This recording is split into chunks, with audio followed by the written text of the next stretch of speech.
Everyone, good morning. আশা করি তোমরা সবাই অনেক ভালো আছো, সুস্থ আছো। আমি রত্না, আমার আরেকটা নতুন ব্লগে তোমাদের সবাইকে ওয়েলকাম জানাইতেছি। আই হোপ আজকের এই ব্লগটা তোমাদের ভালো লাগবে, তো সম্পূর্ণ ব্লগটা দেখার অনুরোধ রইল। এখন সময় হইতেছে ওই সকাল 7:45টার মতো। তো আজকের ব্লগটা এখান থেকে শুরু করলাম, অবশ্যই ব্লগের সঙ্গে থাকো। সকালবেলা ফ্রেশ ট্রেশ হয়ে আয়ে পড়ছি এই যে রান্নাঘরে। সকালবেলা যে টিফিনটা আছে এইটা করতে, তো একটু আদা দিয়ে সেটা লাল চা করলাম। আর এই যে কালকে কয়েকটা বাদাম ছোলা ভিজাই রাখছিলাম, তো এইটা দিয়ে সকালবেলার টিফিনটা সারমু। তারপর আস্তে ধীরে ঘরের যে কাজগুলি আছে এগুলি শুরু করবো। তো সকালবেলা টিফিনটাও সারলাম। তারপর এই যে চার যে বাসন কইটা, এই বাসন কইটা দইয়া রাখিয়া দেবো। আর জানো তো আজকে সকালবেলা না এখনও কোনো কাজকর্ম শুরু হয়েছে না। হাজব্যান্ডের যেহেতু সকালবেলা ডিউটি থাকে, এত সকালবেলা না কোনো কাজকর্মই আমি শুরু করতে পারি না, আর ব্লগটাও শুরু করতে পারি না, কারণ সকালবেলাটা অনেকটাই ব্যস্ততার মধ্যে দেওয়া যায়। তো ও ডিউটি যাওয়ার পরে তারপরেই কিন্তু আমার সমস্ত কাজগুলি শুরু করি ঠান্ডা মাথায়। সকালবেলা চাটা কইরা সেরা ডালটাও কিন্তু বয়াই দিয়েছিলাম। ডালটা সিদ্ধ হইতে যেহেতু একটু সময় লাগবো, তো এইটুকুনি সময়ের মধ্যে সকালে টিফিনটাও হয়ে যাবো। আর বাকি যে টুকটাক কাজগুলি থাকে এগুলিও সাইডার নিমু। সকালে টিফিনটা হয়ে গেছে, চার বাসন কইটা দইয়ে রাখিয়া দিয়েছি। আর ফ্রিজের থেকে কয়েকটা সবজি বার করে রাখলাম যেগুলি আজকে রান্না করবো। তারপর আমি বলছি এই যে এবার গড়দর ভালো করে পরিষ্কার কইরা গুছাইয়া রাখবো। ঘরের সমস্ত দরজা জানালাগুলি খুইলা দিয়েছি। ঘরে একটু আলো বাতাস না এলে না ভালো লাগে না। আর ইদানিং না আমাদের এখানে এত পরিমাণ গরম পড়ছে, গত 2-1 দিন শরীরটা একদমই ভালো আসিল না। হঠাৎ করে গরমটা বেশি হয়ে গেছে তো এই কারণে শরীরটা প্রচণ্ড ডিহাইড্রেট হয়ে গেছিল কোনো রকমই এনার্জি পাইতেছিলাম না, আর কাজকর্ম করতেও ভালো লাগতেছিল না। এই কারণে কোনো ব্লগও শেয়ার করতে পারছি না তোমাদের সাথে। ওইদিকে তো ডালটা হইতেছে, আর এইদিকে আয় পড়ছি এই যে ঘর এখন ভালো করে গুছামো। তো আগে বেডরুমের যে বেডটা আছে এইটা ভালো করে গুছাইয়া সুন্দর করে অর্গানাইজ করে রাখলাম। আর বেডরুমে সেই রকম কোনো কাজ আসিল না, কাপড় কয়টা কালকেই গুছাই রাখিয়া দিয়েছিলাম। গত 2-1 দিন ধরে তো কোনো কাজকর্মই সেই রকম হইতেছিল না, ঘরের অবস্থা না ভীষণ খারাপ আসিল। তো কালকে বিকেলবেলা যখন একটু ভালো লাগতেছিল, তো ওই সময় কয়েকটা কাপড় গুছাইয়ে রাখিয়া দিয়েছিলাম যাতে সকালবেলা আমার বেশি একটা কাজের প্রেশার না হয়। দেখবে বন্ধুরা, শরীরটা যদি ভালো না থাকে কোনো কাজকর্মই করতে ইচ্ছে করে না। তারপরও যখন দেখি যে ঘরদোয়ার অবস্থা এরকম হয়ে থাকে তখন আর মনটা একদমই মানে না। চেষ্টা করি যখন একটু শরীরটা ভালো লাগে সঙ্গে সঙ্গে কাজগুলি গুছাইয়ে রাখিয়া দিতে।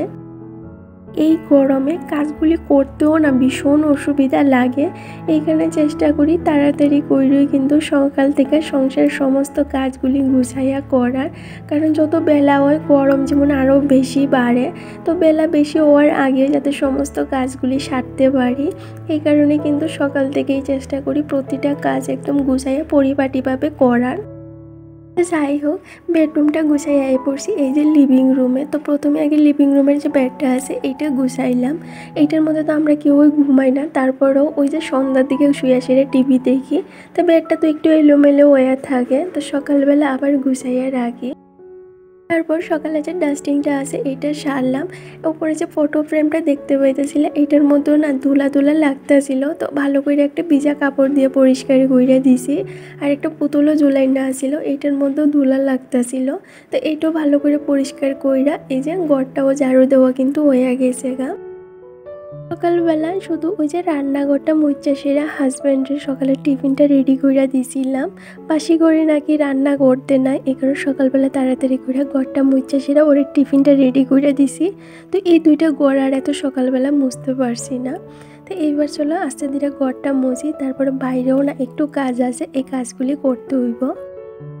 ঘরটাও মোজা হয়ে গেছে এবার চলো ঘরের যত লাইট ফ্যান টিভি সব কয়টা বন্ধ করে দেই। তারপরে ওই যে রান্নাঘরের পিছন দিকে না এখানে প্রচুর জংলা হয়ে রয়েছে, এটা পরিষ্কার করতে হইব। অনেক দিন ধরে ভাবতেছিলাম এটা পরিষ্কার করবো, কিন্তু সময়ের অভাবে আর করতে পারতেছিলাম না। এর মধ্যে তো শরীরটাও বেশি একটা ভালো আসিল না, তো ভাবলাম আজকে এই কাজটা কইরা দিই। যে দেখতেছো এটা হইলো আমার রান্নাঘরের পিছন দিকে। এইখানে না কয়েকটা টমেটো গাছ হইছিল, তো ভাবলাম এই টমেটো গাছে যদি টমেটো ধরে, কিন্তু কি যে হইলো টমেটো একটাও ধরলো না। তো এখন না এগুলি খালি জংড়া হয়ে যাইতেছে আর প্রচুর পোকামাকড় গড়ে আইয়ে। তো ভাবলাম টমেটো তো আর এখন ধরতোই না, গাছগুলি পরিষ্কার কইরা দিই। আর এই যে ড্রেনটা এইটাও পরিষ্কার করতে হইব। ড্রেনটা পরিষ্কার কইরা স্নান করে আইয়া পড়ছি। এই ড্রেনটা দিয়ে আমাদের যে বাড়ির মালিক আছে তাইনের ঘরের যত রান্নাঘরের যে নোংরা জল আছে সবটা এই ড্রেন দিয়ে যায়। তো এই কারণে ড্রেনটা পরিষ্কার করে স্নান করে আইয়া পড়ছি। তাহলে চলো এবার আস্তে ধীরে ঠাকুর পূজাটাও তো দেওয়া হয়ে গেছে গা, ধূপটা দেখায় তারপরে রান্নাঘরে যে রান্নাটা শুরু করবো। আর দেখবা বন্ধুরা, কাজ করলে না বেশি একটা সময় লাগে না, ওই 1-2 ঘন্টার মধ্যে কিন্তু সমস্ত কাজকর্ম হয়ে যায়গা। কিন্তু এই গরমের মধ্যে কাজ করাটা একা হাতে কিন্তু এতটাও সহজ না। তারপরেও সকাল থেকে যদি আমরা প্রতিটা কাজ সুন্দর করে গুছায় শুরু করতে পারি বা স্টেপ বাই স্টেপ করতে পারি, তাইলে দেখবা একা হাতেও কাজ করাটা এতটা কঠিন মনে হয় না। এই পর্যন্ত যদি কোনো বন্ধু আমার ভিডিওটা দেখা থাকো আর যদি একটুও ভালো লাগে অবশ্যই চ্যানেলটা সাবস্ক্রাইব করে দিও, একটা লাইক একটা কমেন্ট করে জানাইও কেমন লাগছে। তো যাই হোক বন্ধুরা, তোমাদের সাথে গল্প করতে করতে দেখো এদিকে সবজিটাও কিন্তু রেডি করে লাইছি। আর আজকে রান্না করবো চিচিঙ্গার বড়া আর শুটকি মাছ। শুটকি মাছ রান্না করে লেগে প্রথমে কড়াইয়ে দিলাম পেঁয়াজ মেথি আর শুটকি মাছটা দিয়ে ভালো করে বাইচা নিচ্ছে, শুটকি মাছের বেশি একটা গন্ধ না করে।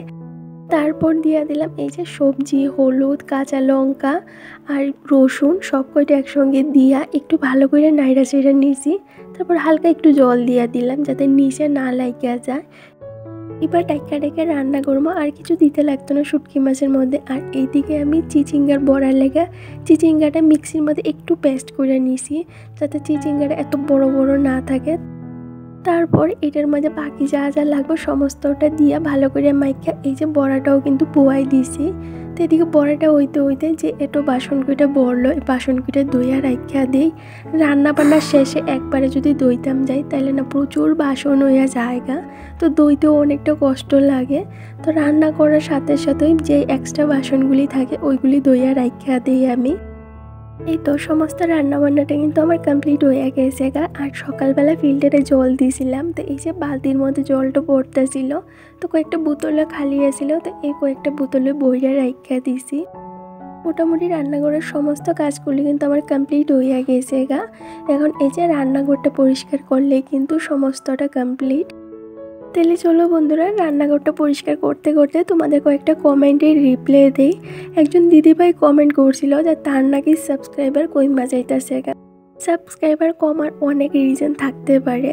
অনেক সময় কি হয়, তোমার কোনো ভিডিও দেখে তোমার কোনো বন্ধু যদি তোমার চ্যানেলটা সাবস্ক্রাইব করে, তুমি যদি কন্টিনিউ ভিডিও না দাও বা তোমার পরের ভিডিওটা হয়তো তার ভালো নাও লাগতে পারে, তখনও কিন্তু ওই মানুষটা তোমার চ্যানেলটা আনসাবস্ক্রাইব করে দিয়ে সেটা যাইবো গা। আরেকটা রিজন হইতে পারে, তুমি যদি সাব কইরা থাকো তখনও কিন্তু ওই যার সঙ্গে সাব করলা ওই মানুষটা দেখো 2 দিন পরে এসে কিন্তু তোমার চ্যানেলটা আনসাবস্ক্রাইবার করে দেওয়া জায়গা। আমার মনে হয় এই কাজগুলি না করাই ভালো। তুমি কন্টিনিউ ভিডিও দিতে থাকো, তোমার ভিডিওগুলি ভালো লাগলে তোমার বন্ধুরা কিন্তু এমনি তোমার চ্যানেলটা সাবস্ক্রাইব করবো আর তোমার ভিডিওগুলিও দেখবো তুমি যদি ভালো ভিডিও বানাও তাইলে। যাই হোক বন্ধুরা, সংসারে কিন্তু সমস্ত কাজকর্ম আমার হয়ে গেছে গা। আর আজকে না মাথাটাও একটু ধুইছিলাম, কালকে তেল দিয়েছিলাম, তো এখানে মাথাটা একটু ধুইছি। তো এদিকে গাছেও আমি জল দিয়ে দিছি। আজকে সকালে গাছে জল দিতে পারছি না, এখানে এখন রান্না বান্না করার পরে ওই যে চাল ধোয়ার জলটা আসছিল এইটা গাছে দিয়ে দিলাম। ওই যে রান্না করার সময় যে সবজিগুলি কাটি এই থালটার মধ্যে কিন্তু আমি খোসাগুলি জমাই, তাইলে না ওই রান্নাঘরটার মধ্যে দেখবা কোনো রকম দাগ পড়ে না, নাহলে সবজির একটা কেমন জানি দাগ পড়া থাকে। তো ওই থালটাও দইয়া রাখা দিয়ে আইলাম। এবার চলো ছাদে কয়েকটা কাপড় দেওয়া আছে এইগুলি আনমু। তার আগে ওই যে সকালবেলা হাজব্যান্ড যে ড্রেসগুলি ছাইরা গেছিলো এগুলি বারান্দার মধ্যে দিয়া রাখছিলাম, তো এখন বাস করে রাখি তারপরে ছাদে যাবো। গামছাটাও এই যে বারান্দার মধ্যে লাইটা দিয়েছি, আর চুলটা এখনও শুকাইছে না, ভিজাই রয়েছে। তাহলে চলো এবার ছাদে যাই, গিয়া কাপড় কইটা লই আই। আর সকালবেলা এই যে ঘরে যত পামোচগুলি আসছিল এইগুলি দিয়ে আসলাম ছাদে, এগুলিও ঘরে লইয়া যাই। একজন দিদিভাই আমারে কমেন্ট করছিল, তোমার বয়সটা তো অনেক কম, তারপরেও তুমি অনেক সুন্দর করে কাজগুলি করো। তো দিদিভাই আমার কি মনে হয় জানো তো, বয়সটা না ম্যাটার করে না, দায়িত্ব মানুষের সব কিছুই শিখাই দেয়। বিয়ের পর অটোমেটিকলি দেখবা একটা দায়িত্ব আয়া পড়ে নিজের উপর। তো ওই দায়িত্বটা থেকে না আমরা সবাই কিন্তু সব কিছু শিক্ষা নেই। তা আমারও এইরকমই, আগে তো সংসার সম্পর্কে কোনো ধারণাও আসিল না। আস্তে আস্তে কইরা সংসার কিভাবে করতে হয়, কাজগুলি কিভাবে গুছাইয়া করতে হয়, সমস্তটাই শিখছি। তো বয়সটা ম্যাটার করে না, দায়িত্ব সব কিছুই সবাইরে শিখাই দেয়। যাই হোক বন্ধুরা, আমার সমস্ত কাজকর্ম হয়ে গেছে, তারপরে বারিন্দার যে এই গাছগুলি এগুলিই দেখতেছিলাম। আর ওই যে আগের দিন যে ডিআইওয়াইটা শুরু করছিলাম, এটা কালকে কমপ্লিট করছি। গুড ইভিনিং বন্ধুরা, এখন সময় হইতেছে ওই 6:30টার মতো। তো আমার হাজব্যান্ড দুপুরে আওয়ার পরে খাওয়া দাওয়াটা করলাম, তারপর একটু রেস্ট কইরা এখন আই পড়ছি এই যে রান্না করে সন্ধ্যার যে টিফিনটা আছে এটা হাজব্যান্ডে রেডি কইরা দিলাম। তো আজকের ব্লগটা এইখানেই শেষ করতেছি। ভালো লাগলে চ্যানেলটা সাবস্ক্রাইব করে